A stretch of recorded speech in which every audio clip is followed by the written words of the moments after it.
Assalamualaikum warahmatullahi wabarakatuh. Perkenalkan, saya Irma Setiawati. Pada kesempatan kali ini, saya akan mencoba untuk mempresentasikan tentang Sortesped dan metode tabular, serta aplikasi dengan menggunakan graf dalam kehidupan sehari-hari. Ada 3 pokok bahasan. Yang pertama yaitu algoritma Sortesped, yang kedua metode tabular, dan yang ketiga aplikasi Sortesped dengan menggunakan graf. Kita mulai dari yang pertama, yaitu algoritma Sortesped. Penjelasannya adalah, gagasan algoritma ini adalah untuk menemukan jalur terpendek dari titik S ke titik T dalam jaringan tertentu. Titik-titik yang dilewati diberi label atau inisiasi sementara yang mewakili jarak terpendek dari S ke semua titik dari jalur yang dipertimbangkan. Dan penjelasan yang ketiga adalah di mana nantinya setiap titik mempunyai label permanen yang disebut dengan potensial dan dinotasikan dengan persegi di luar label. Untuk lebih jelasnya, kita akan ilustrasikan dengan gambar.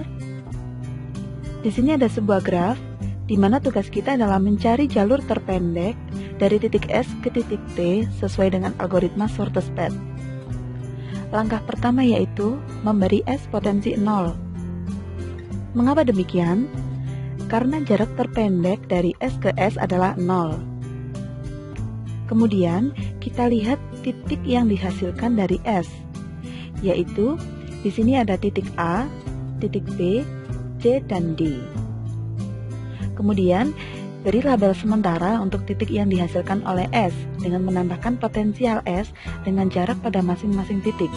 Kita mulai dari titik A, yaitu 0 merupakan potensial dari S ditambahkan dengan 7, sama dengan 7.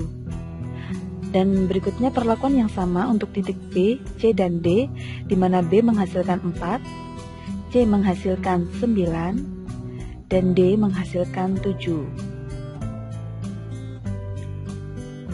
Selanjutnya, perhatikan label sementara yang dimiliki A, B, C, dan D. Pilih label dengan angka paling kecil. Di sini yang relevan adalah 4 di B. Kemudian jadikan label B potensial, tandai dengan memberi persegi pada angka label. Kita lanjutkan ke langkah berikutnya, yaitu perhatikan bahwa ini adalah jarak terpendek dari S ke B.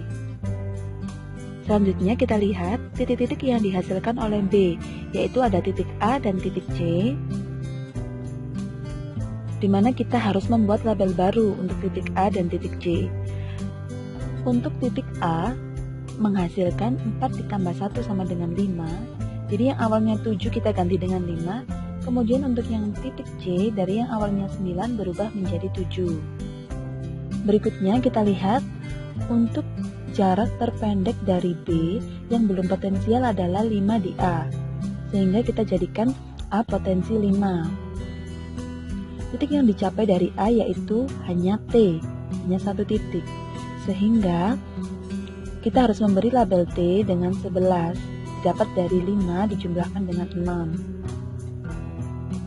Selanjutnya, ada C dan D di sini yang belum potensial, sehingga kita beri tanda ke C dan D potensi 7. Titik yang dicapai dari C dan D yaitu hanya T.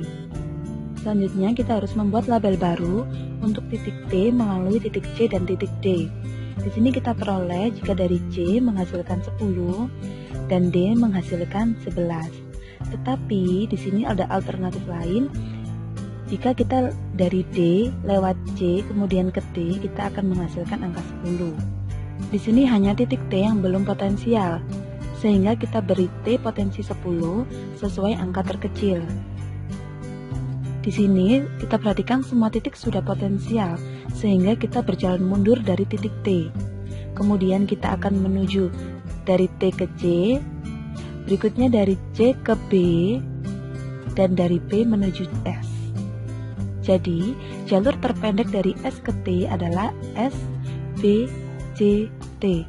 4 ditambah 3 ditambah 3 sama dengan 10. Nah, sekarang kita masuk ke pembahasan yang kedua, yaitu metode tabular. Dalam menerapkan algoritma Sortesped, seseorang dapat dengan mudah kehilangan jejak label di berbagai titik.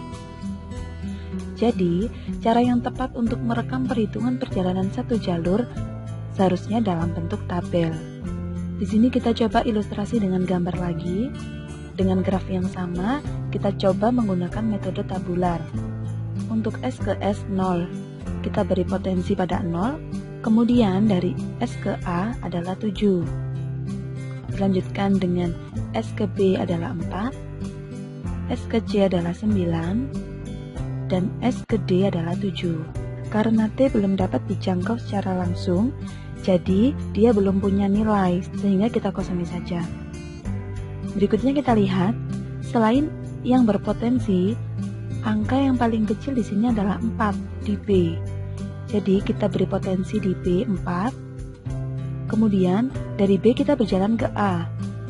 Sehingga labelnya berubah menjadi 5. Yang awalnya 7 berubah menjadi 5. Kemudian kita ke C, yang awalnya 9 berubah menjadi 7.